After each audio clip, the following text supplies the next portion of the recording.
The one thing I can't explain. I have walked you through everything I found. A deity I could not bring down, a spirit that turned out to be no third someone at all, a picture that held by convergence, a Paul who turned out to be a friend, a whole story that became one. I have one honest debt left. I have kept it in plain view on purpose, because a man who will not name the whole in his own case has no business asking anyone to test anything. Here it is. When the Father speaks and the Son answers, "Let us make man," Genesis 1:26, the voice from heaven at the Jordan and again at the temple, John 12:28, the glory I had with you before the world existed, John 17:5, something genuinely passes between the source and his manifestation. A real to and a real from, not a man muttering to himself in an empty room, a true address and a true answer. Most of it I can account for, and I want to be honest about how much of that I can account for before I name the part I can't. A great deal of the conversing Yeshua himself explains as being for us, not for him. At Lazarus's tomb he prays aloud and then says, "Why? I knew that you always hear me, but I said this on account of the people standing around, that they may believe that you sent me," John 11:42. When the voice comes from heaven, this voice has come for your sake, not mine, John 12:30. So a good part of what looks like two beings in dialogue is the Son letting a crowd overhear, teaching us to pray by praying out loud. The rest is the kenosis doing exactly what the last chapter said. The emptied Son, in genuine human dependence, really prayed to the source, not a charade, not two gods bargaining, and mind the cliff, not one person talking to himself, but the one God's own expression in flesh, truly leaning on the Father, the way a man leans on God. His whole life shows it. The Son can do nothing of his own accord, but only what he sees the Father doing. John 5:19. He who sent me is with me. I always do what pleases him. John 8:29. Constant contact, never acting alone. The Incarnation did not invent that relationship. It put a human face on the one the Word had always had with its source. Yeshua's prayer life is the eternal relating in living color, where at last we could watch it, the 1 inch left, and he named it himself, so most of the conversing comes home. What is left is the smallest thing and the deepest, the us before there was a crowd to overhear or a man to pray, the glory shared before the world existed, the eternal relating itself, how the one undivided God is genuinely both the one who speaks and the one spoken to, a real you, not a second God and not a soliloquy.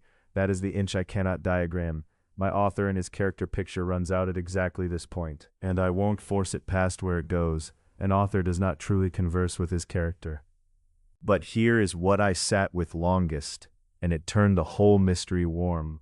He named that relating himself, and he did not reach for a oneness word. He had them, my word, my wisdom, my arm, my name.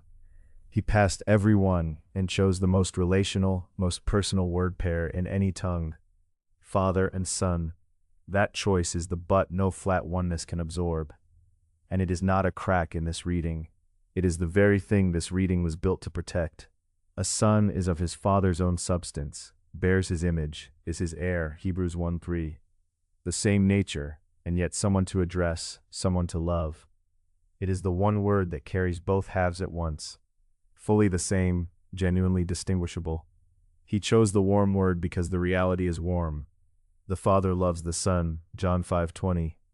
You loved me before the foundation of the world, John 17:24. And because it is the relationship he means to adopt us into, so that we too can cry Abba, Romans 8:15.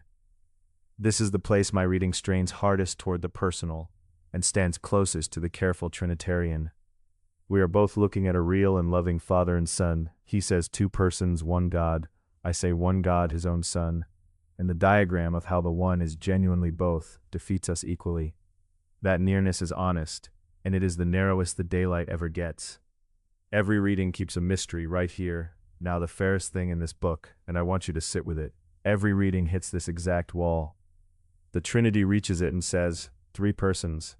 But press a careful Trinitarian on what a person is, here, inside God, and he will tell you honestly that it is a word laid over a mystery, not a solution to one. Augustine said the Church confesses three persons, not because the words are adequate, but so as not to be silent. My reading reaches the same wall and says, source and self-expression, and that too is a label set over deep water, not a draining of it. So I will not pretend the Memra solves what the Trinity only names. It doesn't. No one's model does. The mechanism, how the one God is genuinely distinguishable within himself, is the mystery no human formula dissolves, mine included. The only thing I will claim is what the accounting already said. The Memra keeps the smallest mystery I could find. One seam, the conversing, instead of three persons in one substance, and two natures in one person, and eternal relations of origin, all held by faith at the end anyway. Fewer doors marked do not open, but there is still one, and this is it.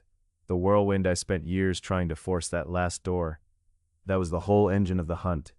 I could not rest on we just can't know. So I dug, and the digging gave me nearly everything in this book. And somewhere in there I finally learned the lesson the book of Job is built to teach. Job demanded an answer. If anyone ever earned the right to, he had. And when God at last spoke out of the whirlwind, he did not give Job the why. He gave Job himself. Page after page of "Where were you when I laid the foundations of the earth?" Not one line of explanation, and Job at the end is satisfied. Not because he got the answer, because he met the one. I had heard of you by the hearing of the ear, but now my eye sees you. Job 42:5. That is where the hunt stopped being a hunt for me. The conversing is my whirlwind. I do not know how the one God is genuinely Father and Son within himself, and I have made my peace with not knowing, not the peace of giving up, but the peace of a creature who has met his Maker. And it is no longer a dark paradox I am resting in. It is a father and a son in plain view, in constant love. I can watch the relationship even where I cannot diagram it. I don't know how, and I can rest there is not the failure of faith. Some days it is the whole of it, the last word. So let me end where it actually matters, and it is not the model. The cross was not waiting on me to get the Godhead right. It is finished, tetelestai, paid in full. John 19:30, was said and done 2,000 years before I was born. Long before I ever sorted out who had said it. Salvation was never the reward for solving the puzzle. It is grace, beginning to end, Ephesians 2:8-9. You can close this book unconvinced of every page of part 2 and still belong to him entirely. The diagram was never the door. The person was. So do with this what the Bereans did with Paul. Take it back to the text and test it. This book, its writer, all of it. Acts 17:11. Keep what survives, throw out what doesn't. I would want you to. And then do the one thing that was always the point. Abide in him. John 15:5. And let the Ruach teach you what no man finally can. Because here is what I went hunting for, and what, in the end, I found. Not a formula that closes every door. A Lord who walks through them. The Memra I chased through the garden, and the bush, and the throne and the cross, is not a theory I assembled in a study. He is the one God, come close enough to be known, and he is enough, with the last door still shut. Hear, O Israel. Yahuwah our God, Yahuwah is one. He was always one. He simply made a way for us to see him, and then made a way for us to come home.